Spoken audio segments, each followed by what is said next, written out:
ایک میں شادی پہ گیا تو میرے لیے وہ لاہور میں شادی تھی، مجھے انہوں نے کہا جی نکاح پڑھانا ہے. جب میں ادھر گیا تو وہ ادھر بھی بچیاں تھیں ادھر بھی بچیاں تھیں، تو میں وہ باہر آ گیا. میں نے کہا یار یہ تو تھوڑا بچیاں سائڈ پہ ہوں، تھوڑا جاتے ہیں. تو وہ بندہ تھا میرا دوست، میں نے کہا یار یہ تھوڑا سا ماحول پہ ذرا تھوڑا بچوں. انہوں نے جی خوشی کا موقع ہے، پھر انہیں موقع جن ہونا چاہیے. میں اس کا منہ دیکھا کہ یہ کیا کر رہے ہیں، مجھے کہہ رہا ہے کہ اس موقع پہ ایسا ہونا چاہیے تھا. بس نکاح ہو گیا. ٹھیک 8 دن میں بچہ میرے پاس آ گیا جس کا نکاح ہوا، افسر تھا، بچی افسر تھی. اس نے کہا جی میرا دل کرتا ہے میں قانونی نار چھال مار کے میں مرن واسطے آیا، میں پیران ملی جاؤں.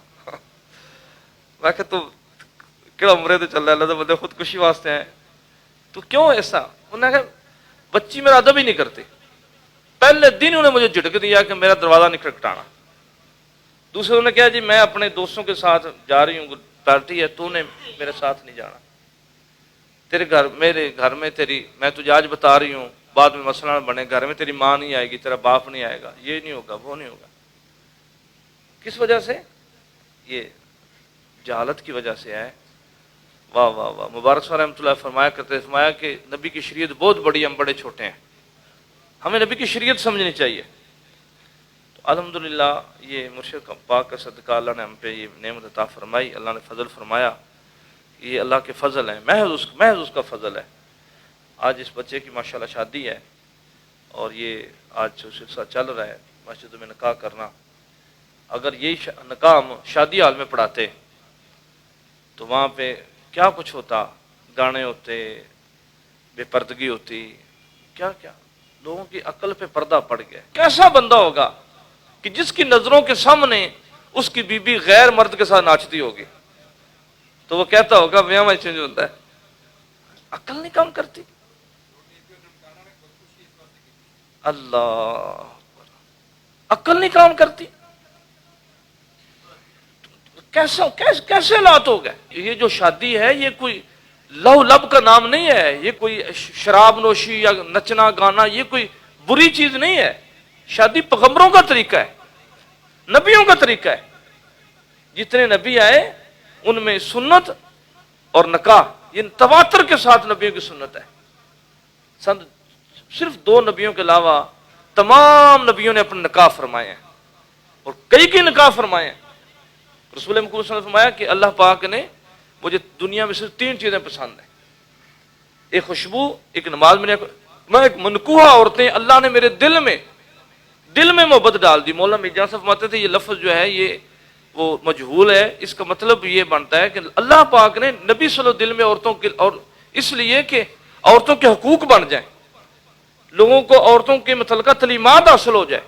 رسول مکرم صلی اللہ علیہ وسلم دنیا سے جانے لگے، آپ نے فرمایا کہ جو 3 باتیں فرمائی ان میں ایک بات یہ تھی کہ لوگوں میں دنیا سے جا رہا ہوں میرے بعد نماز نہیں چھوڑنا. دوسری بات میں دنیا میں جا رہا ہوں میرے بعد عورتوں کا خیال کرنا ہے. یہ سورہ صلی اللہ علیہ وسلم کے دل میں اللہ پاک نے چیز ڈالی کہ آپ نے عورتوں کے، ہمارے یہاں سمجھتے ہیں کہ شادی جو ہے پتہ نہیں کوئی بڑا ہی برا کام ہے، اس میں جتنی برائیاں اتنی کر لیں. اللہ اکبر. شراب نوشی، کنجریوں کا بلانا، یہ ناچنا، یہ گانا، یار یہ بھئی نکاح کیا ہے؟ ثواب ہے تو ثواب کو ثواب طرح کرنا چاہیے. ثواب میں بوضو ہو کے جانا چاہیے، سر ڈانپ کے جانا چاہیے، باعزت ہو کے جانا چاہیے.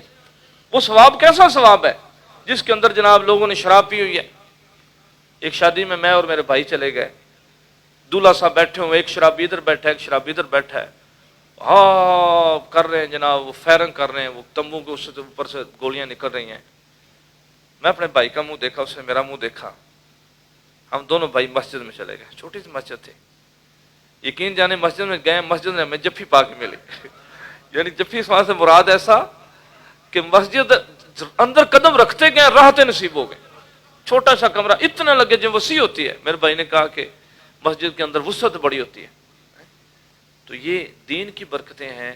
مسجد میں نکاح پڑھانا، یعنی کہ کبھی فرمایا کہ کاکا صلی اللہ علیہ وسلم فرمایا کہ نکاح جو ہے اس کو آسان کرو، زنا کو مشکل کرو.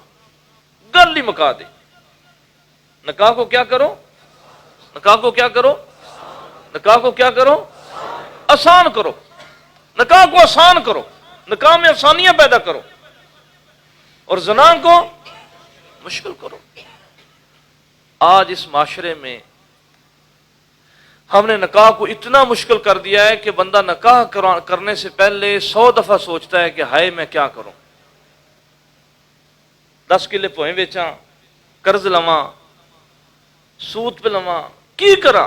کئی دفعہ ہمارے ادھر اکثر فجر میں، زور میں، نماز جمعہ میں کئی بزرگ آتے ہیں، کان میں آ کے کہتے ہیں، رو پڑتے ہیں، حضور میں بچیاں نے نکاح کرنا ہے۔ نکاح اتنا مشکل کر دیا ہم نے، اتنا مشکل کر دیا کہ نکاح جو ہے وہ تو ہم نے پتہ نہیں پہاڑ پہ چڑھا دیا، اور دوسرے جو ہے کام جو ہیں وہ برائی وہ ہم نے آسان کر دی۔ اس موضوع پہ میں نہیں بولتا، اللہ پاک ہمیں آسانیاں جو ہے پیدا کرنے کی توفیق عطا فرمائے۔ جو رسموں ہیں، رواج ہیں، یہ بھی ساتھی سن لیں، یہ جتنے سیفی ہیں نا غور سے سنیں۔ جو آپ کی بیوی ہے، جس کے ساتھ آپ کا نکاح ہے، وہ آپ کی بیوی ہے، وہ کیا ہے؟ آپ کی محرم ہے۔ اس کی بہن محرم، اس کی بہن محرم نہیں، اس کی بہن محرم۔ ہمارے لوگ پتہ نہیں کہاں سے رسمیں نکال لی ہیں، ایک بچی سے نکاح ہوتا ہے، اس کی جو بہن ہوتی ہے وہ گندا لباس پہن کے لڑکے کا گوڈا بن رہی ہے، دودھ پلا رہی ہے۔ کیا ہے یہ؟ کہاں سے آ گیا؟ نبی صلی اللہ علیہ وسلم کی بیٹیوں نے تو دوسرے دودھ نہیں پلایا۔ کلمہ محمد عربی کا پڑھیں اور رسمیں جو ہیں ہندوؤں والی اپنائیں۔ یہ کیا چیز ہے؟ مہندی کیا ہے؟ یہ مہندی کیا چیز ہے؟ شاید میں سمجھتا ہوں کہ وہ جو پہلے لوگ تھے نا، جو کنجر جو ناچنے والے، وہ بیچارے فوت ہو گئے، اچھا ہوا، ورنہ آج کل کے لوگوں کی بے حیائی دیکھ کے وہ اب روتے کہ یہ کیا کر رہے ہیں۔ اس لیے دوستو، نبی کا دین اپنائیں ہر کام میں۔ یار نبی تو ہمیں یہ بھی بتاتے ہیں کہ ناک کیسے صاف کرنی ہے، نبی تو یہ بھی بتاتے ہیں جوتی کیسے صاف کرنی ہے۔ سرگودا میں گیا تو ایک ساتھی بچہ ساتھ تھا، تو اس نے مجھے کہا جی کہ وہ میرے سامنے اس نے بوٹ کر دی ہے، میں جوتی، وہ بوٹ تھے رکھ دی ہے۔ تو اب میں نے اس کو دیکھا، میں نے کہا بیٹا سونا، نبی کی سنت یہ ہے کہ بوٹ جھاڑ دیے جائیں، جب جھاڑا اندر سے ڈیمو نکل آیا۔ وہ مجھے دیکھ کر سے میں اس کو دیکھ کر کہتا ہے جی پہلے آپ نے، میں نے کہا یار یہ بس یہ نبی کا فرمان ہی ہے، نبی کی سنت یہ ہے کہ جوتی جھاڑ کے پہننے۔ نبی تو ہمیں یہ بھی بتاتے ہیں کہ جوتی کیسے پہننے، نبی تو ہمیں یہ بھی بتاتے ہیں کہ کلی کیسے کرنی ہے، نبی تو ہمیں یہ بھی بتاتے ہیں کہ میں گھر میں کیسے جانا ہے، گھر سے نکلنا کیسے ہے، ایک ایک ہر چیز میں حکمتیں۔ تو اب نبی صلی اللہ علیہ وسلم طریقہ چھوڑ کے نبی کی شریعت سے بڑی کیا چیز ہو سکتی ہے؟ اس سے بڑی میٹھی چیز کیا ہو سکتی ہے؟